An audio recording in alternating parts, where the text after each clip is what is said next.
Hello Bobcats, and welcome back to another episode of The Sage. I'm Becca Petty, here to bring you the latest updates from your Sage Creek reporters. In today's show, we have a COVID reopening update by Emma Belnap, a feature on our now virtual music department by Nancie Huang-Ball, and a sports update by sports editor Nick Cepek. Let's jump into it.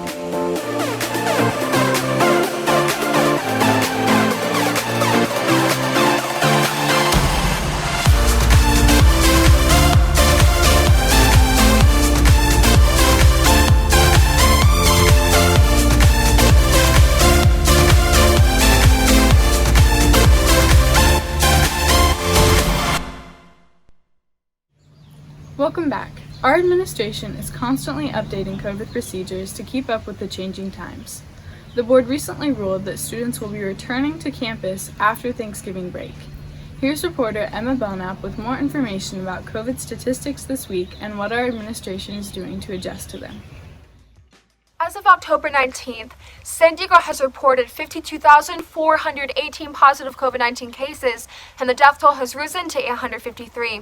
Carlsbad has had 788 cases, accounting for 1.5 of the total case numbers.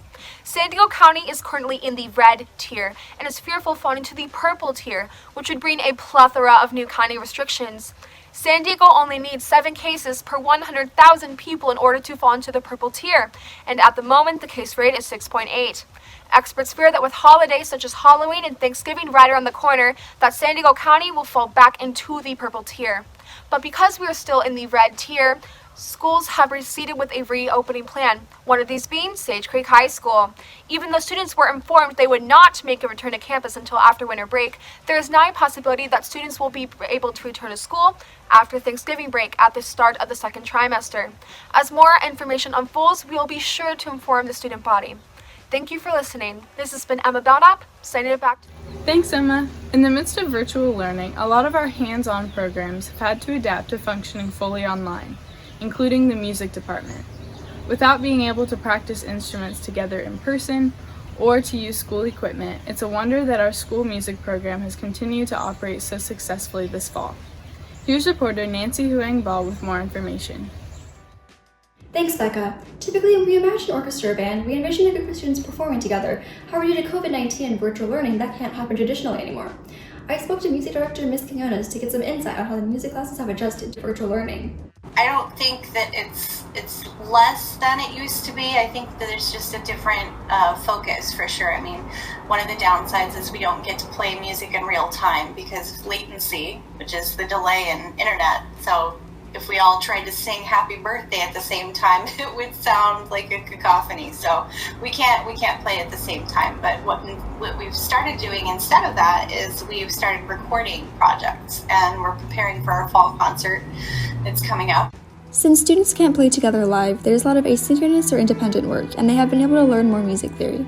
To play together, they use the software named Soundtrap. It's very similar to GarageBand, or if you know Audacity. What happens is each of the students make their own track, record themselves, and we will also be doing videos and mashing everything all together so it looks like we're playing live together in real time.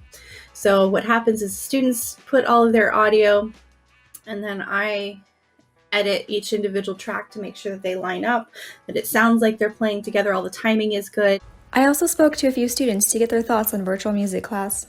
Well, obviously, when we were able to be in person, it was a lot easier for us to play together as an ensemble, and it just felt like more of a band environment. We do have more time for theory lessons and really breaking down and getting those root fundamentals of music. While it's not preferable to me, I think it's being handled really well.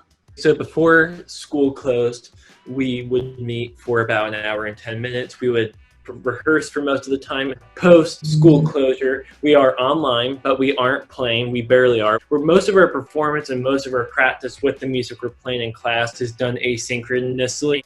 The classes have worked hard, and they invite you to their concert on October 30th. Look out for the YouTube link.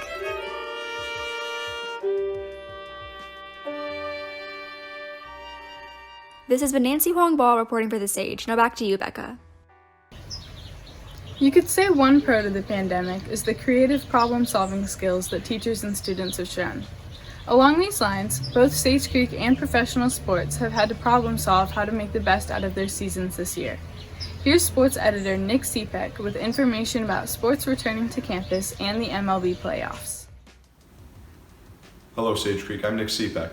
Beginning on October 12th, student athletes at Sage Creek have been able to take part in club workouts for their respective sports.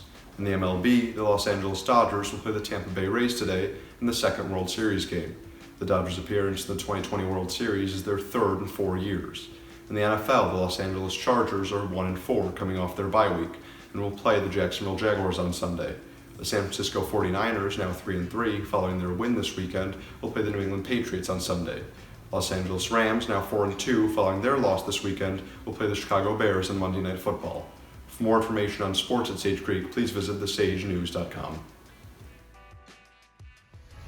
That's all for today, Bobcats. If you don't already, make sure to follow @TheSage Publication on Instagram for updates.